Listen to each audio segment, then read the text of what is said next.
Back on Get Up, bottom of the hour. So we have worked our way into free agency here. Let's stop a moment and think about who've been the biggest winners and losers so far. RC, give me a big winner so far in free agency. I think the Atlanta Falcons are a big winner. When you identify your quarterback and a guy like Kirk Cousins, someone that was playing extremely well last year, we know he's a stat stuffer and can distribute the ball. Now you add him with Drake London and Kyle Pitts. You also have Bijan Robinson in the backfield. Raheem Morris said it at the combine. We didn't have quarterback play, and that's the reason I'm the new head coach. They addressed that right away with Kirk Cousins, a proven winner and a guy that you know can play the position at a high level. They got their man. Kmart, who's your winner? It's the Green Bay Packers. Look, they've got Aaron Rodgers' $40 million dead money cap off the books, and they are spending, and I love it. Not only did they get Josh Jacobs, a guy who a few years ago led the league in rushing, they also got the top safety on the market, Xavier McKinney. All these moves around their young, cheap, talented quarterback. Watch out for the Packers. I completely agree. Lewis, let's go to the other side. Who to you has been one of the big losers so far? Well, I say Dallas right now simply because they've said that they're all in, but we just don't know what that looks like. What does that mean? Like Dak's contract still needs to be renegotiated. It still needs to be extended. CD still needs to have his contract taken care of. Micah still needs to have his contract taken care of. They still need to address the running back position. When's that going to come? Look, it's a long off season. They still have time. But as of right now, I don't think we have any more clarity than when we began this free agency period at what all in means. And then for me, I'm going to say that there is one individual who unfortunately has been the biggest loser in all of this, and it's Justin Fields, a kid who, if you watch this show, you know I love and believe in, and yet 31 NFL teams are telling me they disagree with me. I have been flabbergasted at the way this thing has turned out. But as it stands now, it does not appear he's going to get a chair when the music stops in this game of quarterback musical chairs, which led former Bears offensive lineman Kyle Long to share some interesting thoughts on the quarterback situation in Chicago. I understand the sense of it. Here's what he said. You retain Justin Fields, you keep him. You also draft Caleb Williams. You get two quarterbacks for cheap. At some point during the season, somebody's going to come knocking on Ryan Poles' door because they will have an injury in their own building. They will need a quarterback that's ready, an explosive, dynamic option, and that's Justin Fields. So he brings up the idea. Chris Canty joins us from Unsportsmanlike on ESPN Radio. I'll come right to you, but I want to just get Lewis on that quickly because, again, if you're sitting in Ryan Poles' chair and you're just not getting anywhere near the caliber of offers for Justin Fields that you believe he is worth as an asset, do you hold on to him and continue to wait? Look, I think there's a number of reasons why you don't. Number one, look, you're trying to build something in Chicago, both in terms of culture and in terms of improved play on the football field, especially at the quarterback position. So now you want Justin Fields, a guy who you said, I'm going to do right by him. I want to make sure that he gets to a place that, that is good for him and that we can all move on here and we all get what we want. So now you're just going to hold on to him and let him sit there. He's not going to take any reps. You're going to be trying to get Caleb Williams ready to go, and you're just going to go ahead and foster a quarterback room that is just absolutely dysfunctional in terms of, look, these guys are going to be sitting there staring at each other going, what the hell are we even doing here? So now you also think that some team's going to become so desperate that they're going to trade for and give you a bounty for someone who has taken no reps all off season, who you already had questions about whether or not he was ready to be a primetime player in the first place. Otherwise, someone would have traded for him already.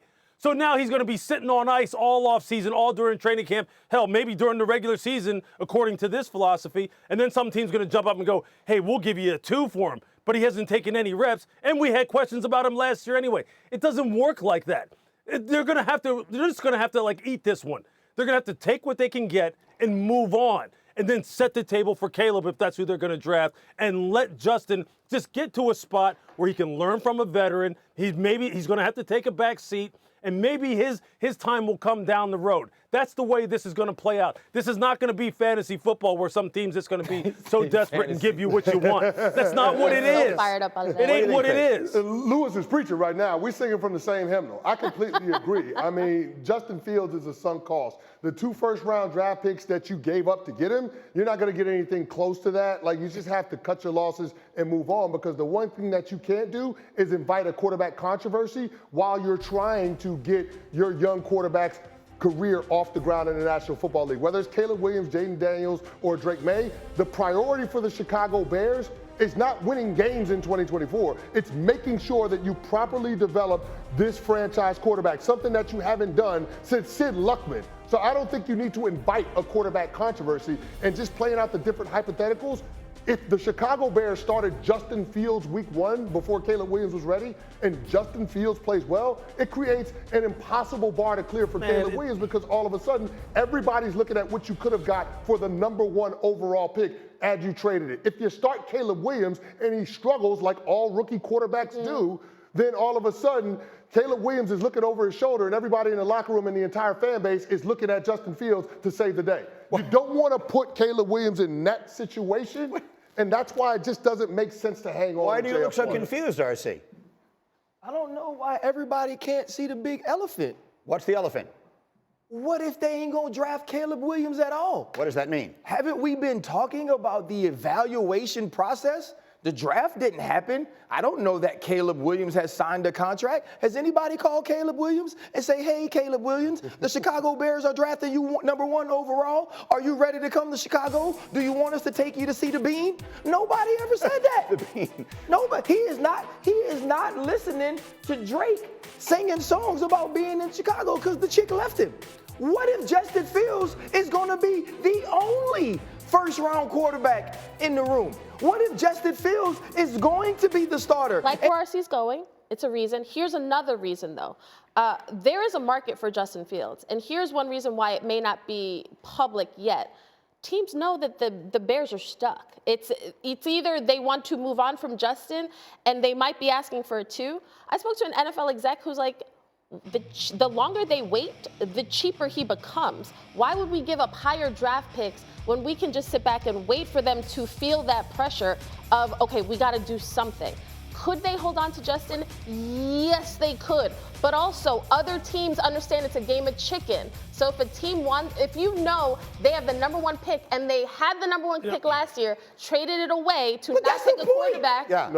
If I'm through with you, like if I'm done with you, and I know Ryan Poles is smart enough to know the closer we get to the draft, the less we're going to get for Justin Fields. The best offers we're going to get is before Gardner Minshew goes to the Raiders, is before Kirk Cousins goes to the Atlanta Falcons. No doubt. That's the best we were going to get. And so he's smart enough to know if I'm through with him, if I don't want him, if he ain't for me, if I'm kicking him out of bed, he got to go now. Don't pack your bags. I'm going to book your flight. I got you. You good. And so if he's not, why is it not plausible that he could be the starting quarterback? That they could I would love for that to I hate happen. to answer a question with a question, but I got to ask you to you this way. If you thought that Justin Fields was good enough to forego the opportunity to pass on taking a quarterback with the #1 overall pick in not 1 but 2 drafts, then why, if you're Ryan Poles, do you get up at the podium at the Combine and entertain the possibility of trading Justin Fields and saying that you want to do right by him in a timeline that's sooner rather than later? Why even entertain it if you think Justin Fields is good enough to forego passing on C.J. Stroud, passing on the promise of Caleb Williams, Drake May, and Jaden Daniels? That's the part of this that makes no sense to me, which is why I think the Chicago Bears are... Because it's lying season. It can be lying season, but I think you're lying when everybody knows what you're already going to do, which is take a quarterback. Let me get Lewis in here. Go ahead, Lou. Yeah. They're not going to keep Justin. They can't afford to. That's what I'm saying. Squash that right now. Squash it. They're not going to keep Justin. And I'll tell you what. And if they do keep Justin, which look I've advocated for in the past and saying in terms of build up around, but if they do, and it doesn't work, he doesn't take another look. I can guarantee you this. With the quarterbacks that they've already passed on, that have turned out to be good players, and the fact that, look, if Caleb Williams and Jaden Daniels and Drake May and J.J. McCarthy and all these guys wind up being better quarterbacks, I can promise you, Ryan Poles already knows the writing's on the wall. I will never sit in another GM seat for the rest of my life. And don't think for a fact that is not something that is weighing on him. It is. He's got to play this right. He has to play I think right now, look, he knows that with every passing day, the price is going down on Justin. He knows that. And look, it just doesn't make sense. Look, if I'm a general manager on another team, I want my quarterback in-house now. I don't want to wait until August, especially for a guy like Justin Fields, who I know needs some rehabilitation, so to speak, and needs to be in my system right now in order for me to get out of him what I want, if I want him to be a starter. Yeah. See, that's the thing. People aren't looking at him as being a starter this year. That's why I'm saying Ryan's going to have to cut bait, get what he can for him. Justin's going to have to kind of come to grips with the fact that he's probably not going to start this year. And he needs to find the best place for him for the future. I think that's how it plays out. I think that's where we have arrived. I'm going to lose Canty, so let me just ask you the final question. Give me a team. What would be the best case scenario here for Justin Fields? If you're him, if you're advising him, if he called you up and he was like, Chris, I can't believe this is the situation I'm in, but this is where I am. What's the best thing that could happen to me now? What would you tell him? Well, I think going to a functional franchise where he can sit behind a professional quarterback and develop. There's a lot of bad that Justin Fields has to unlearn. And so the 3 spots that I've circled, Seattle Seahawks, the LA Rams, and the New York Giants, all have incumbent starters and all have question marks about what they're doing at quarterback beyond 2024. So I think any of those spots make sense. But just to bring it full circle, what Kyle Long said about waiting for the opportune time to trade somebody because of injuries, Chicago Bears should have did that last year. Week 4, Week 5, Justin Fields combined for 700 yards of offense, 8 touchdowns, only 2 turnovers. They should have traded high when all of these other teams in the NFL had questions about what they were going to do with injured quarterbacks. 66 different starting quarterbacks last year. They should have traded them then instead of waiting until now. All right, that's a whole other interesting way to look at it. Unsportsmanlike every single weekday morning, ESPN Radio. You're the best, big fella. Thank you.